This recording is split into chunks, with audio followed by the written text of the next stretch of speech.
Bien-aimé en Christ Jésus, la vie chrétienne est une expérience et non une argumentation. Ce n'est pas qu'une simple lecture de la Bible, c'est une rencontre. Et c'est la rencontre qui fait la différence. Tu peux être à l'église, sans rencontre, tu restes le même. Le jour où Saul de Tarse, appelé en ce temps, alors qu'il était sur le chemin de Damas, allait faire son travail qu'il savait faire, la Bible dit qu'il a rencontré Jésus. La rencontre l'a littéralement fait changer de Saul de Tarse en l'apôtre Paul. Donc la rencontre change. Et je prie que tu rencontres. Lève la main et dis-moi, Seigneur, que je te rencontre. Aide-moi au nom de Jésus. Je vais te rencontrer. Amen. Ok. Le thème de ce matin, le temps qui nous reste, comprendre l'impact des fondements pour bâtir durablement. Comprendre l'impact des fondements pour bâtir durablement. Tout ce qui est bâti durablement dépend de ses fondements, de ses fondations. Quand tu vois un building, un bâtiment, un grand bâtiment, il tient debout à cause de ses fondations. Et donc, je suivais une émission qui parlait je pense, la tour Khalifa de Dubaï. La tour Khalifa, je pense que c'est l'hôtel qui tourne, qui pivote, qui fait le 360 degrés. Et donc, en fait, cette tour est bâtie d'une manière robuste, alors que c'était un environnement de sable. Donc, il fallait trouver la sagesse pour bâtir cette tour. Et les ingénieurs ont trouvé l'astuce. Et donc, ce matin, le Seigneur me met à cœur de parler sur les fondements. Les fondements sont indispensables. Les fondements en hébreu veut aussi dire rendre stable. Et donc, quand on parle de fondement, on parle de stabilité, on parle d'appui, on parle d'asseoir. Et donc, quand on parle de fondement d'une vie, on parle de ce qui te rend stable dans ta marche. Et c'est en général des valeurs que tu vas acquérir qui vont être données d'abord chez toi, à la maison. C'est pourquoi on parle de l'éducation de base. Quand tu entends éducation de base, ça fait référence à ta base de fondation et à ta base de valeurs. On dit quoi? Il est mal éduqué. Tu as une mauvaise éducation. En fait, on parle de ta base. Et donc, se faire asseoir, rendre stable. Donc, quand une personne est fondée, elle est stable. Les fondements sont la partie invisible d'une maison. Donc, on ne voit pas. On ne voit pas les fondements, mais on sait que cette maison est sur des fondations. C'est pourquoi c'est la partie qui demande un peu plus d'implication dans sa réalisation. Parce qu'elle va déterminer la solidité et la longévité de l'édifice, le fondement. Et donc, tout bâtiment repose sur des fondements qui sont des colonnes d'appui enfouies, cachées. On peut rénover, regarde souvent, on met la peinture sur les bâtiments, mais pas sur les fondations. Parce que les fondations, c'est caché en bas. On ne voit pas. Mais on sait que c'est des bonnes fondations parce qu'on voit que la maison tient. On dit ça, c'est des bonnes fondations. Mais sinon, on va dire que ce n'est pas des bonnes fondations. Quand on voit une maison en train de se pencher, se fissurer, on dit ça, ce sont les fondations. Donc voici pourquoi on travaille sur les fondements de la vie d'un homme. Parce que quand un homme devient grand, il va refléter ses fondements. C'est pourquoi le travail des fondations est le plus grand travail d'un être humain. Vous savez, éduquer les enfants, ce n'est pas facile. La chose la plus difficile, c'est éduquer un enfant. Éduquer ne veut pas dire donner les valeurs. Éduquer veut dire imposer des valeurs. C'est pourquoi tu vois, une fois, on est obligé de taper, punir, pour l'obliger à se soumettre. Parce que c'est là qu'il faut le faire. Si tu as raté, là, c'est terminé. C'est terminé. C'est de ça dont je veux parler. Dans la vie chrétienne, c'est la même chose. Mais à quoi servent vraiment les fondations dans notre vie? C'est tenir, faire face aux éventualités obscures qui peuvent se passer contre toi. La plupart d'entre nous, quand nous sommes oppressés, quand nous sommes en difficulté, nous capitulons. C'est dû à quoi? Les fondements. Les fondements doivent te rendre inébranlable face à l'adversité, face à la difficulté. Les fondements doivent te rendre fort face à l'oppression mystico-satanique.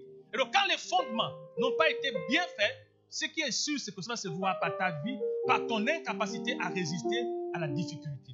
Quelqu'un avec moi, tu diras, mon frère, que oui, moi j'ai des bonnes fondations. Non, ce n'est pas une déclaration, c'est un fait, un constat. Quand on te voit, on peut dire que tu as des bonnes fondations ou pas. Quelqu'un dit Amen. Donc, les fondements sont importants car elles relèvent les valeurs que nous manifestons. Et ce sont des différentes valeurs que nous donnons à nos enfants aussi. Parce qu'en fait, dans la loi de la reproduction, tels nous sommes, ainsi nos enfants deviennent. Si j'ai des mauvaises valeurs, mon enfant le sera. Très tôt, va là-bas, fous le camp, va là-bas, fous le camp, va là-bas, fous le camp. Il va grandir, va là-bas, fous le camp. Donc, ce que tu dis à l'enfant très tôt, en permanence, devient des valeurs d'expression qu'il va utiliser. Si tu es un parent désordonné très tôt, il le voit, il le devient. Et donc, indirectement, implicitement, notre progéniture révèle nos valeurs. Mais en fait, nos enfants révèlent plus nos faiblesses. Pourquoi? Parce que plus tu as des faiblesses, plus ils le manifestent. Pourquoi? Parce que c'est plus facile de reproduire ce qui est mauvais que ce qui est bien. Et donc, c'est pourquoi on impose aux enfants, fais ceci, fais cela. Et puis, Dieu dit quoi? Il faut prendre la verge qui est attachée, il faut prendre la verge pour arracher la folie qui est attachée au cou de l'enfant. Et donc, les fondements d'un homme se voient quand il devient grand, pas quand il est petit. Quand il est petit, on le fonde. Quand il devient grand, comme toi et moi, on voit ce que tu as reçu. Tu vas te marier, tu as un âge, tu fais des enfants, on voit ce que tu as reçu. Alors, une chose que je peux dire, c'est que notre christianisme, la plupart d'entre nous, souffre de fondements. Donc, on a du mal à comprendre véritablement les exigences ecclésiastiques. Mais c'est dû à quoi? Les mauvaises fondations. Alors, les fondements, selon le petit Robert, base, élément essentiel sur lequel s'appuie tout le reste. Élément essentiel sur lequel s'appuie tout le reste. Donc, toi et moi, on s'appuie sur des valeurs. Quelqu'un dit, moi je ne mens pas, c'est des valeurs. Ce sont des fondements qu'il a en lui. Il ne ment pas, il ne triche pas, il ne dérogue pas, il ne fait pas des choses compliquées. Ce sont des fondements qu'il a en lui. Il a une parole. Ce qu'il dit, il le fait. Il y a des gens, quand il a dit, il va faire. C'est une parole. Il y a des gens qui ont, on dit quoi? Qui ont des principes dans leur vie. On n'a pas tout ça. C'est pourquoi tu peux voir des gens qui disent oui et puis ils font non. C'est dire quoi? Des valeurs, des fondements. Et nous sommes chrétiens. Amen. La plupart d'entre nous souffrons des fondements. Ce n'est pas que Satan soit assez fort pour nous renverser. Sur quoi as-tu été bâti? Tu sauras sur quoi tu as été bâti par ta capacité à faire face à l'oppression, à l'adversité. Comment tu te comportes quand Satan t'attaque? Comment tu te comportes quand tu es oppressé? Comment tu te comportes quand tu as la difficulté? Ça va révéler sur quoi tu es fondé. Alors, la Bible est claire, hein? La Bible est claire. Amen. Donc, tout chrétien est comme un édifice. Il est fondé, il est appuyé sur des valeurs. Quelles sont tes valeurs? Par exemple, dimanche appartient au Seigneur, c'est un fondement, c'est une valeur. Dimanche appartient au Seigneur, tu te dis, ça, je ne fais pas. C'est des fondements. Alors, on va lire la Bible. On va lire un bon verset, on va s'appuyer sur ça pour bien comprendre. Ces fondements dont je parle sont les instructions que tu as reçues depuis ton jeune âge, depuis ton début du christianisme. Les fondements, les instructions que tu as reçues, que tu as mis en pratique. Luc chapitre 6, au verset 47 à 49, nous dit ceci. Je vous montrerai à qui est semblable tout homme qui vient à moi, entend mes paroles et les met en pratique. Donc, quelqu'un qui vient à l'église, entend la parole et met en pratique, va produire quelque chose. Mais aussi, on va voir que quelqu'un qui vient à l'église, entend la parole et ne met pas en pratique. Et donc, ceux qui entendent la parole, qui viennent à l'église et qui entendent la parole et qui la mettent en pratique, ressemblent à quoi? Allons-y, il dit quoi? Il est semblable à un homme qui, bâtissant une maison, a creusé profondément et a posé le fondement sur le roc. Il dit quoi?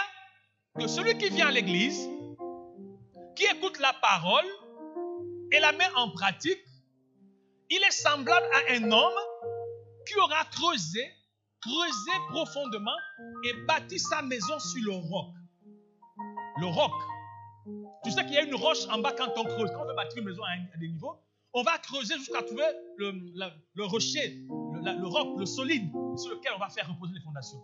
Et donc, il dit que celui qui vient à l'église, listen to me please, celui qui vient à l'église, qui n'est pas un simple auditeur, qui écoute la parole et qui la met en pratique, il est semblable à un homme prudent qui aura bâti sur le roc en creusant dans les profondeurs et bâti. Alors, c'est quoi la conséquence? C'est quoi la conséquence? Dis-moi, c'est quoi la conséquence? Voilà, la conséquence c'est quoi? c'est qu'une inondation est venue. Et le torrent s'est jeté contre cette maison, sans pouvoir l'ébranler, parce qu'elle était bien bâtie. Une inondation est venue, la pluie est tombée, les torrents se sont jetés sur cette maison, elle est restée stable. Ça fait référence aux problèmes de la vie. Inondation des problèmes, envahissement des difficultés, la vie dans l'oppression. Mais tu restes chrétien, kingi. C'est dû à quoi? C'est parce que tu as bâti, tu as écouté la parole et tu te conformais. La plupart d'entre nous, mon frère, le jour où il passe par la vallée de l'ombre de la mort, il oublie qu'il est chrétien. Il ne prie même plus. À la moindre difficulté, il ne prie même plus. Il faut comprendre que ce n'est pas que Satan soit fort, il a été mal bâti. Il n'a pas bâti sa vie sur le roc. C'est la responsabilité de chacun que d'écouter la parole et se conformer. Je ne peux rien faire si tu ne te conformes pas. Tu vas au restaurant, tu vas manger. On te présente le plat, c'est à toi de manger. Le plat ne quittera pas de la table directement dans ta bouche. Tu dois faire le mouvement. Tu dois prendre tes mains et tu dois manger. Amen. Et donc, celui qui vient à l'église, qui entend la parole et s'en fout de ça, n'aura pas d'impact dans sa vie. Le jour où le diable va se dresser contre sa vie, il va tomber. C'est ce que tu vois avec les peuples des chrétiens. Vous savez, les chrétiens sont attaqués. Oui, Satan attaque les chrétiens. Et d'ailleurs, c'est des bonnes guerres. S'il t'attaque, il va attaquer qui? Tu veux qu'il attaque qui? Il faut qu'il t'attaque. Parce que toi, tu as prêté allégeance à Jésus. Tu as décidé de être dans son camp. Et donc, il faut qu'il te presse. Et il va t'attaquer bien. Et il va bien t'attaquer bien. Il va attaquer ta maison, tes enfants, ton travail, ton foyer. Il va t'attaquer jusqu'à...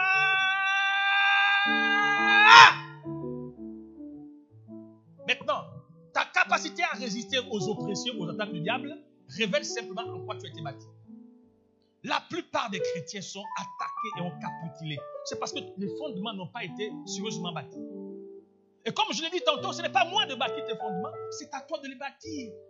Dieu nous prêche tous ici, nous sommes concernés, toi et moi, je suis concerné. Il ne faut pas penser que parce que je parle, ça ne me concerne pas. Non, nous sommes tous dans le même système, dans les mêmes problèmes.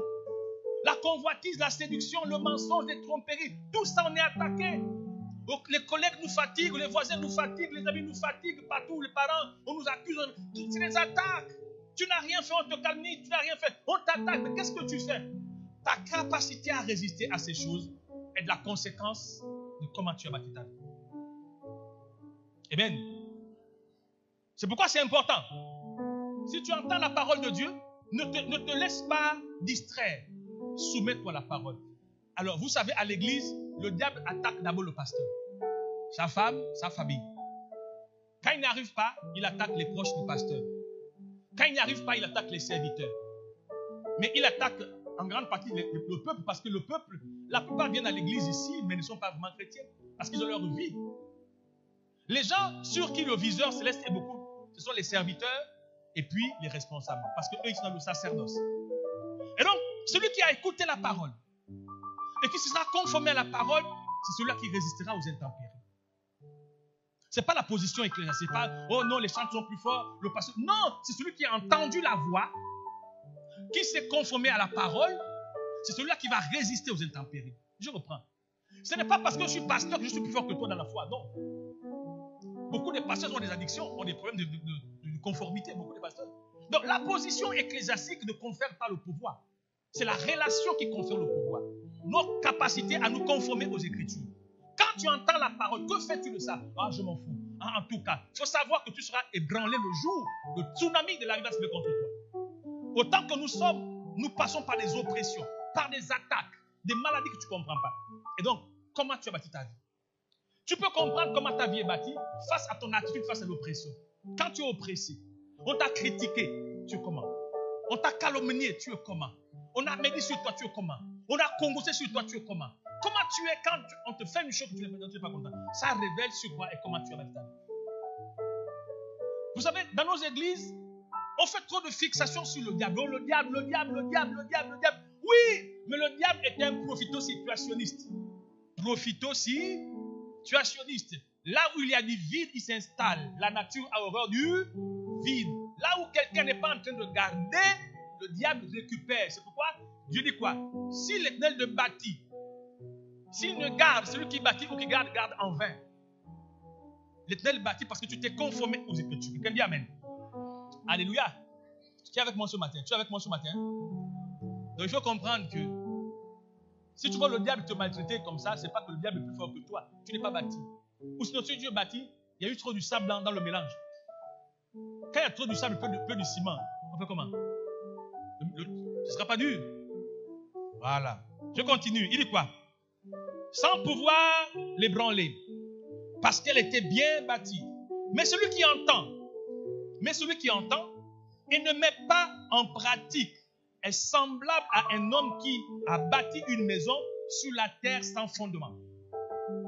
Celui qui entend et ne met pas en pratique, il est semblable à un homme qui aura bâti sa maison sans fondement.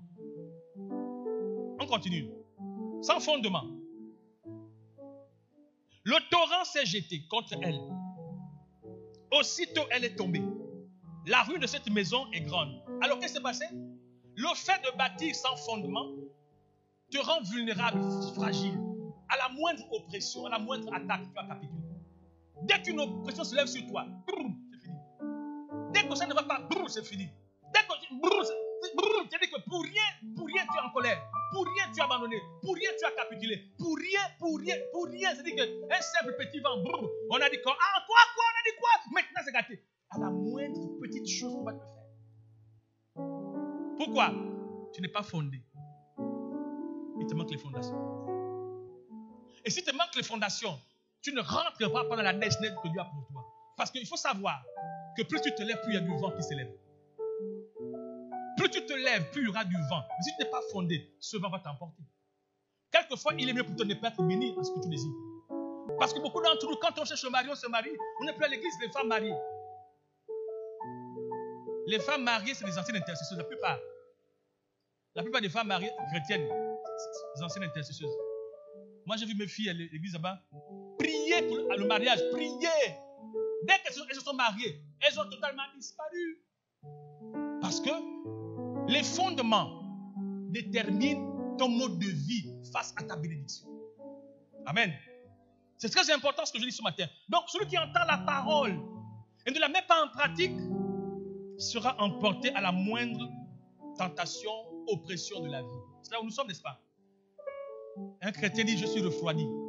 Qui t'a refroidi? 20 ans, moi, je suis chrétien. 20 ans, je suis chrétien. Tu sais, je ne suis pas comme toi. Pas comme toi, mais ton voisin. Moi, je suis à l'église. Je suis à l'église. Je suis engagé. Résolument engagé. Oui, moi, je suis engagé. Mon ami, je ne te le dis pas, mais ça se voit. Je suis engagé. Et je suis sérieusement engagé. Je suis dans un engagement très énervé. Oui. Parce que Dieu ne te donnera pas ce qu'il a prévu pour toi. Parce que tu dors dans ta maison. Il y a un prix à payer. Dis-moi, il y a un prix à payer. Dis-moi qu'il y a un prix à payer. Il y a un prix à payer pour tout. Tu as remarqué, non? Sur toi, qu'est-ce que tu as eu gratuitement? À part le corps, même le corps que tu as. La perruque, tu as payé, n'est-ce pas? Les chaînettes, tu as payé, n'est-ce pas? L'habit, tu as tout ce qui est en toi, tu as payé. Et donc, là où tu es là, tu as au moins 100 000 francs sur toi. Parce que ce n'est pas gratuit la vie. Tout ce que tu veux obtenir, tu vas payer. Donc, quand tu te vois en train d'être ballotté à tout vent des doctrines, comprends que ce n'est pas Satan qui soit fort, ce sont tes fondements qui font ça. Ce sont tes fondements. Et quand les fondements ont raté, ça se voit par ton déséquilibre, ton incapacité à faire face à l'oppression. Je continue, je descends. Chacun de nous relève ses fondements, révèle ses fondements par sa manière de marcher, par sa manière de se déployer en Christ. J'ai vu des gens durer à l'église. Une des choses qui me choque, c'est que plus on dure à l'église, moins on devient vraiment chrétien. La plupart des chrétiens instables, c'est des gens qui ont duré à l'église. C'est vraiment une tragédie. On dure à l'église pour être, on dit quoi? Ballotté à tout vent de doctrine. Tu sais, dans le monde, on nous apprend que même quand on doit recruter quelqu'un dans un poste stratégique, une des choses qu'on va mettre, on met l'ancienneté, l'expérience.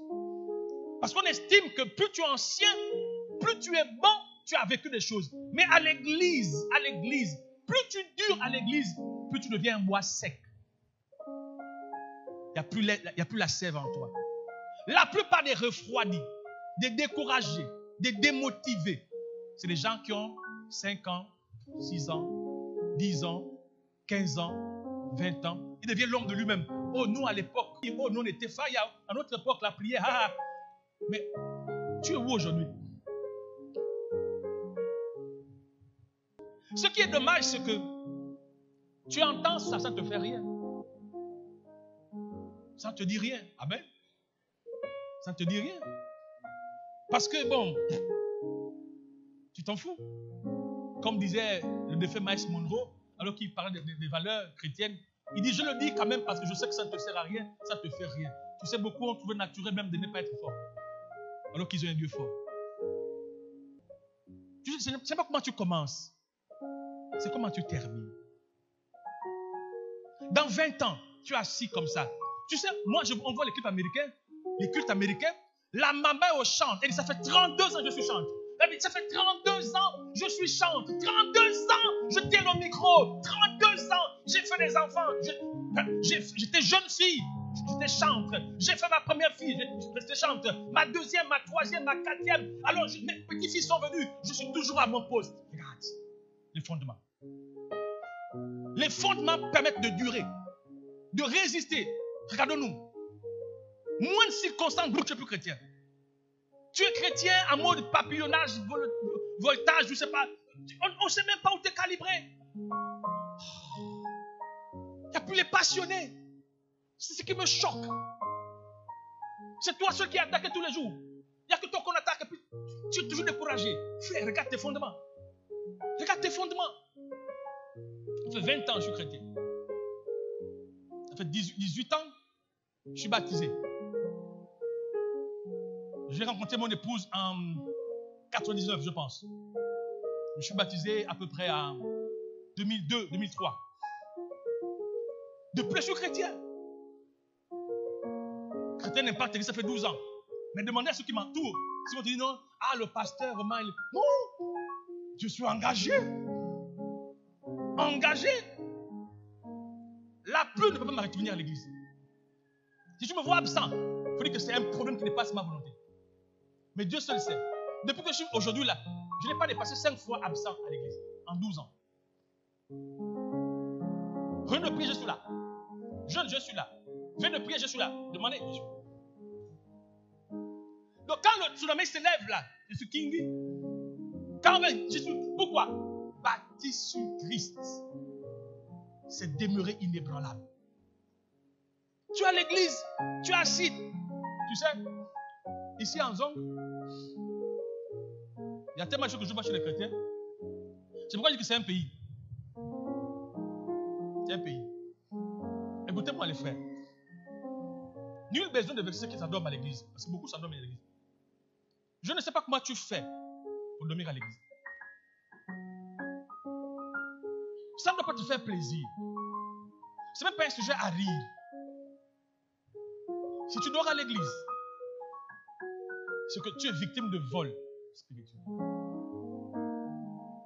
Et je vois beaucoup de jeunes gens. Tu es jeune, tu dors à l'église. Something's wrong. Comment tu fais?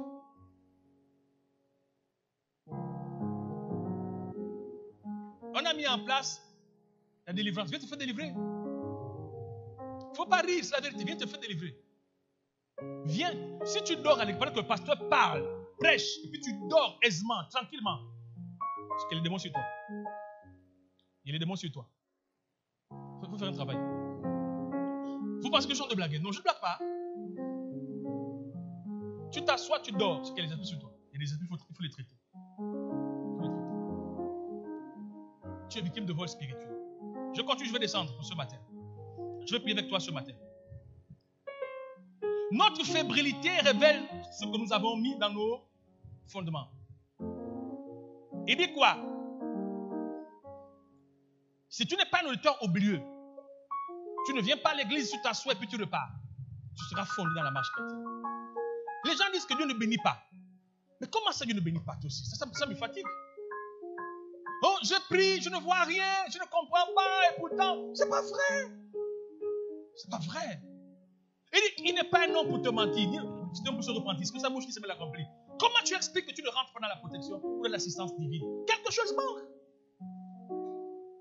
Quelque chose manque. Il faut de l'honnêteté spirituelle. Tu dois être honnête. Tu dois te dire, non, mais c'est pas possible. Je ne suis pas en train de faire ce que Dieu attend de moi. Il faut être honnête spirituellement. Parce que moi, je crois que Dieu est béni. On peut être à l'église et pas être célibataire en Dieu. C'est quoi célibataire en Dieu?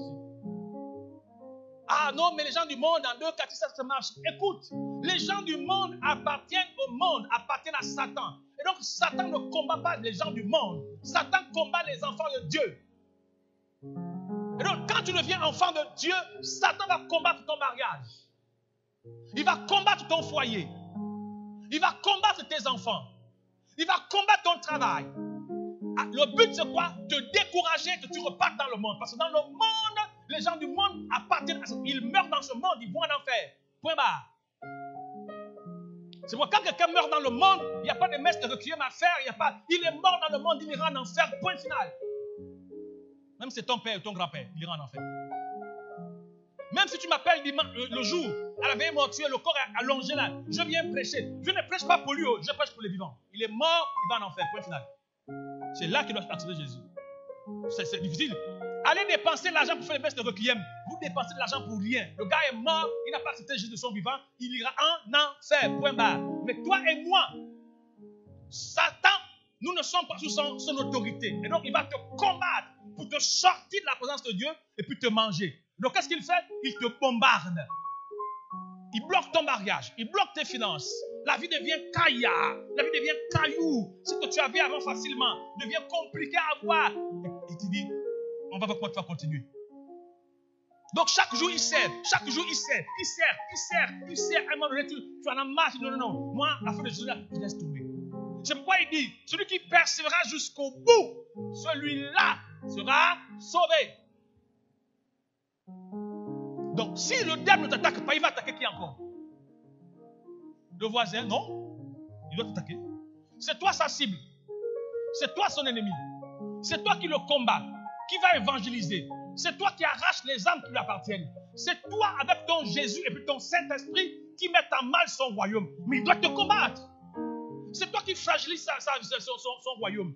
C'est toi qui détruis ce qu'il a bâti. C'est toi qui enlèves de son royaume des âmes pour les mettre à Jésus. Pourquoi il ne va pas t'attaquer? Pourquoi il ne va pas t'attaquer? La nuit, c'est toi qui cries au nom de Jésus. La nuit, c'est toi qui envoie le feu dans tout le quartier. La nuit, c'est toi qui envoie les démons partout, qui les met en déroute. Mais il faut qu'il t'attaque, mon sang. Il faut qu'il t'attaque. Il va attaquer ton chef. Il va t'attaquer par ton chef, qui est un occultiste, qui est un adorateur du diable. Et quand tu viens le matin au travail, on te menace, on t'insulte. Il va attaquer tes voisins qui ne prient pas. Mais même s'ils prient, ils ne sont pas fondés. Il va attaquer des voisins qui vont te fatiguer la vie. Il va attaquer tes parents qui ne prient pas. On va t'accuser. Il le fait. Il passe partout où il veut. Donc, retiens que si Satan t'attaque, c'est parce que ton nom est inscrit dans le livre de vie. Retiens que si Satan t'attaque, c'est parce que ta destinée menace ses intérêts. Satan t'attaque parce que tu lui fais ombrage. Tu l'embêtes. À cause de toi, il n'arrive plus à avancer.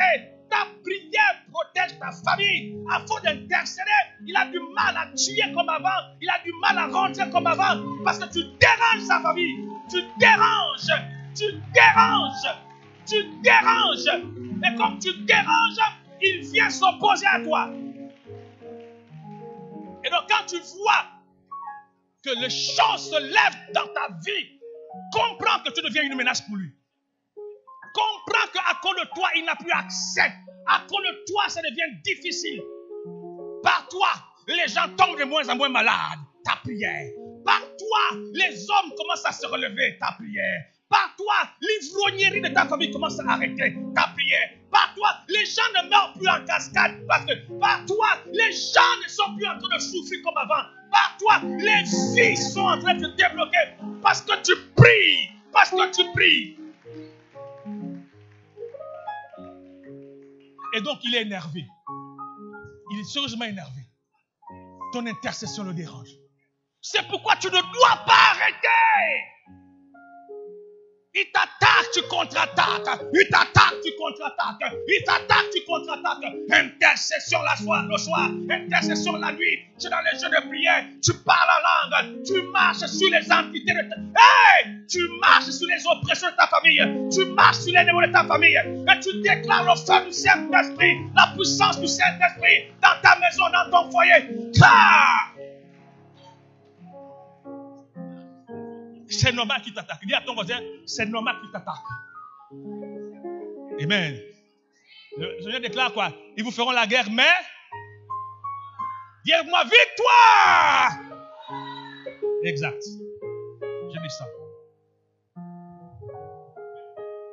Jacques 1, 25, il dit quoi? Mais celui qui aura plongé les regards dans la loi parfaite, la loi de la liberté, et qui aura persévéré, n'étant pas un auditeur oublieux, mais se mettant à l'œuvre, celui-là sera heureux dans son activité. Dis-moi amen. Tu veux être heureux, persévère. Tu veux être heureux, persévère. Tu veux être heureux, persévère. Ne te décourage pas. Il dit, celui-là sera heureux dans son activité. C'est magnifique. Ne laisse pas le diable t'embrouiller. Moi-même, j'ai compris, quand le diable s'intéresse à moi, je sais. Quand je commence à raisonner avant d'obéir, alors que hier, j'obéissais sans raisonner, mais matin comme ça,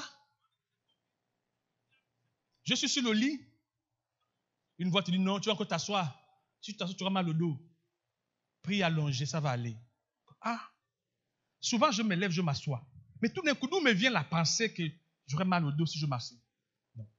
Quand tu commences à avoir des raisonnements avant d'obéir, alors que hier, tu trouvais normal de venir à l'église malgré la pluie.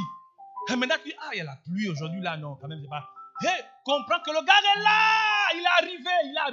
Il est arrivé, Il n'est pas là, il est à ta droite ou à ta gauche, mais il est quelque part. Soit il vient dans ta maison, soit il est au couloir, soit il est dans ta chambre. Mais dès que tu commences à raisonner, alors que tu es là à l'église en courant, mais tu vas dire, ah, aujourd'hui, là, quand même, il y a la rosée. Ah. Et pourtant, hier, il y avait la pluie, tu es parti, mais là, c'est maintenant la rosée qui t'arrête. Comprends que le gars est là. Le gars est là. C'est comme ça, moi, j'ai compris. Quand je veux jeûner, oh non, ça fait 2 semaines que tu as jeûné, au jeûne coûte quand même. Oh. Le gars est là. Donc, ce n'est pas difficile de savoir que Satan est là. Simplement, quand tu commences à spéculer, à raisonner sur ton obéissance d'hier que tu faisais, sans même rechiner, dès que tu vois ça, dis-toi que belle. Le grand combat commence à l'intérieur. Comment tu penses? C'est pourquoi il dit quoi? Celui qui aura persévéré, celui-là sera sauvé. Reçois la grâce de persévérer. Dis-moi amen. Je termine. Matthieu chapitre 7, 20. Il dit quoi? C'est donc à leurs fruits que vous les reconnaîtrez. Donc, on ne connaît pas quelqu'un qui est fondé parce qu'on le voit du visage. Non. C'est par son mode opératoire qu'on connaît que tu es fondé. Quand tu vois un chrétien engagé, assidu, appliqué, impliqué, même sous la pluie, il a le parapluie. C'est quelqu'un qui marche. Il faut savoir que ses fondements sont profonds. Ces fondements font que rien ne l'arrête. Ces fondements font que personne ne peut l'arrêter. Paul dit, qui me séparera de l'amour de mon Dieu? Frère, si Satan ne t'attaque pas, tu n'es pas influent, tu ne sers encore à rien. Je vais dire ça autrement. Si Satan n'attaque pas ta vie, c'est que tu n'es rien. Tu n'as rien. Tu ne le fais pas peur. Satan attaque tous ceux qui me font peur. Tous ceux qui me mettent en mal. Tous ceux qui perturbent son mode opératoire. Satan attaque les ennemis de ses intérêts. S'il ne t'attaque pas, c'est que tu es un menu frétin. Il n'y a rien en toi.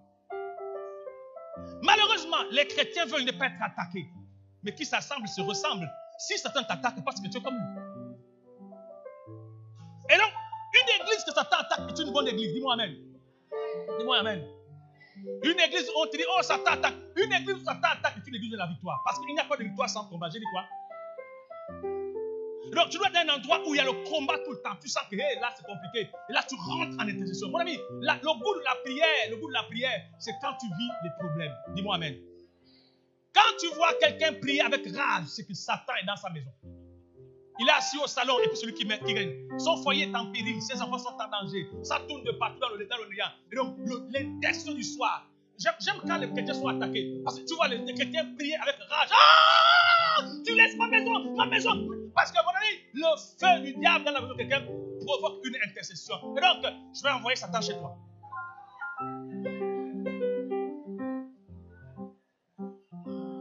Oh, tu veux pas que je vais chez toi?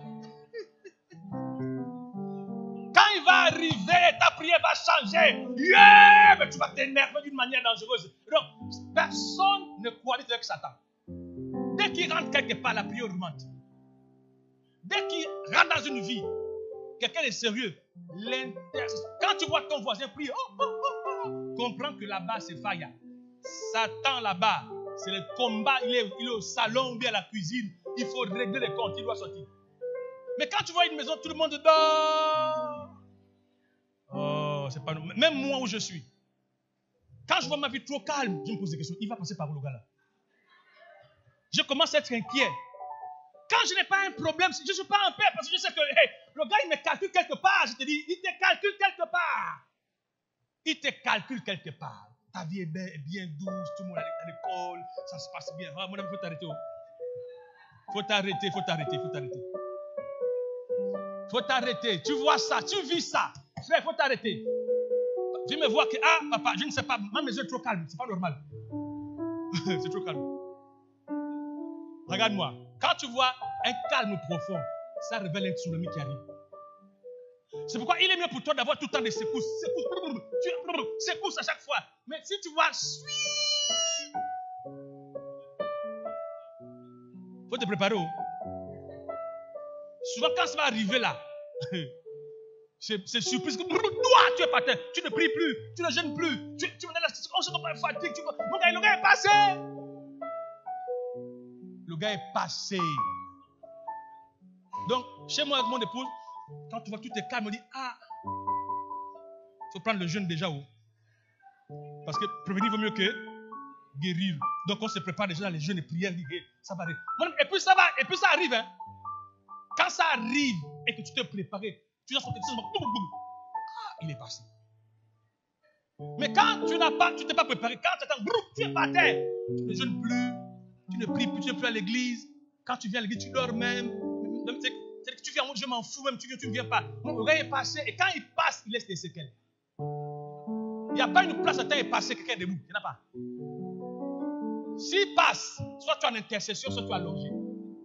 En intercession, c'est que tu es en prière. C'est-à-dire que tu rentres dans la prière. Soit si tu es allongé, c'est que tu es cadavéraire. C'est fini. Tu as pris ta dose. On acclame le Seigneur Jésus ce matin. On acclame Jésus.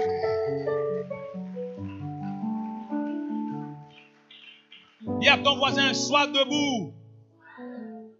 Dis, sois debout.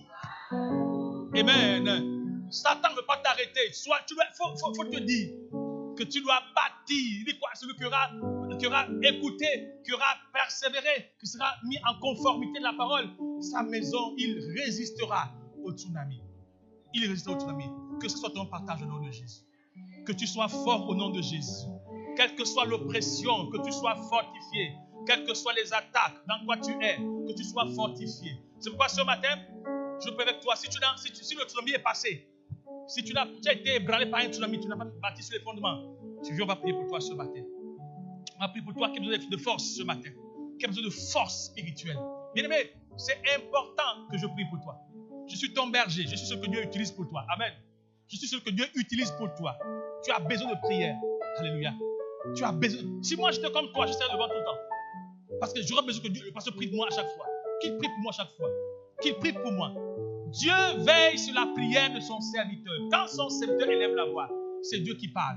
Et donc, tu as besoin que je prie pour toi à chaque fois. Ne te gêne pas. Je dois prier pour toi, te fortifier. Tu dois être fort. Tu dois être fort. Tu es debout pour ne plus tomber. Je refuse que tu tombes encore. Je refuse que tu sois refroidi. Je refuse que tu sois ralenti. Je refuse que tu sois neutralisé. Je refuse que le diable arrive à te persécuter.